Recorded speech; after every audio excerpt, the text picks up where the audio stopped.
क्या है आयुर्वेद? आपके किचन में रखे हुए कुछ गरम मसाले, या धोती कुर्ता और तिलक लगाकर पेड़ के नीचे दवाइयां बांटता हुआ कोई झोला छाप डॉक्टर, या आयुर्वेद के नाम पे सड़क के किनारे तंबू लगाकर दवाइयां बांटता हुआ एक पाखंडी, या बिना रिसर्च के लिखी गई कोई देहाती किताब? अफसोस की बात है कि हम में से अधिकतर लोग यही मानते हैं और यही जानते हैं, और इसी चूक का परिणाम है कि आज हमें यह दिन देखने को मिल रहा है।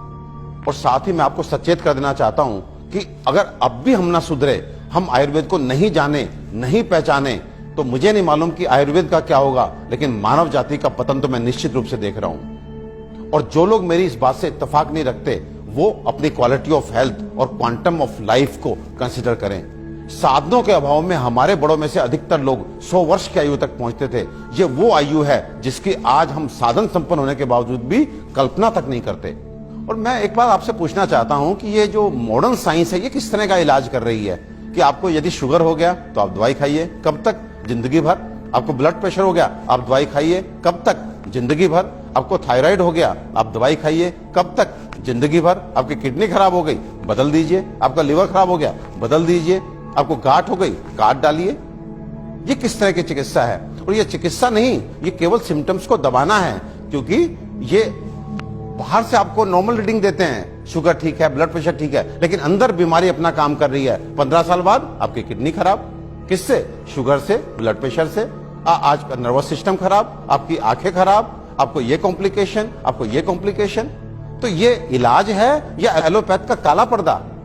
अपने 20 साल के क्लिनिकल एक्सपीरियंस से आपको बता देना चाहता हूं, ये जो आयुर्वेद विज्ञान है, ये समुद्र से भी गहरा, हिमालय से भी ऊंचा ऐसा जीवन का विज्ञान है जो आपके शरीर में और मन में किसी भी अवांछित परिवर्तन के बारे में आपको न केवल जानकारी देता है, बल्कि उसे जड़ से मिटाने के लिए पुख्ता इलाज भी देता है। और मुझे एक बात समझ में नहीं आती, आप ऐसे विज्ञान को क्यों नहीं जानना चाहते जो आपको कभी शुगर, ब्लड प्रेशर, थायराइड और अनेक तरह की प्रॉब्लम्स आने ही ना दे। और यदि दुर्भाग्य से आ गई, आपके जेनेटिक कॉम्पोजिशन इस तरह का है कि आपको ये बीमारियां लग जाती हैं, तो इनसे कैसे आप बचे रहें और कैसे आप ठीक हो सकते हैं, इसके बारे में भी पुख्ता जानकारी दे।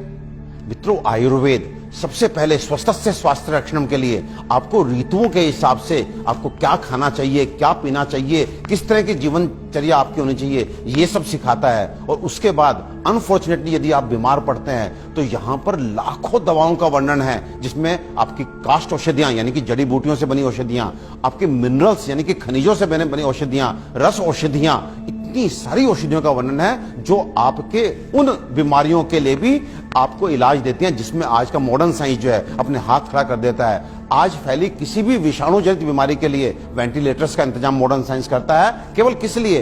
इसलिए कि वो तब तक आपको जीवित रख सके जब तक वायरस अपने आप आपको छोड़ के नहीं चला जाता। तो ये किस तरह का इलाज है? जबकि आयुर्वेदिक औषधियां ऐसी हैं जो सीधे जाके वायरस को मार के आपको बीमारी से बाहर लेके आती हैं, आपको मौत से मुंह के बाहर लेकर के आती हैं। तो दोस्तों, विश्वास कीजिए, अपने आयुर्वेद को मान दीजिए, सम्मान दीजिए, जानिए, पहचानिए, अपनाइए और अपने जीवन को, अपनी हेल्थ को अच्छा कीजिए। आयुर्वेद का इलाज ना तो धीमा है और ना ही लंबा, बल्कि यह रोगों को जड़ से खत्म करता है। आधुनिक सर्जरी दुनिया को आयुर्वेद की ही देन है। आचार्य सुश्रुत को सारा संसार निर्विवादित रूप से शल्य चिकित्सा का जनक मानता है। आयुर्वेद में उन बीमारियों की भी सफल चिकित्सा हो सकती है जिन्हें आधुनिक चिकित्सा विज्ञान लाइलाज मानकर आजीवन रोगी को दवाएं खिलाता रहता है।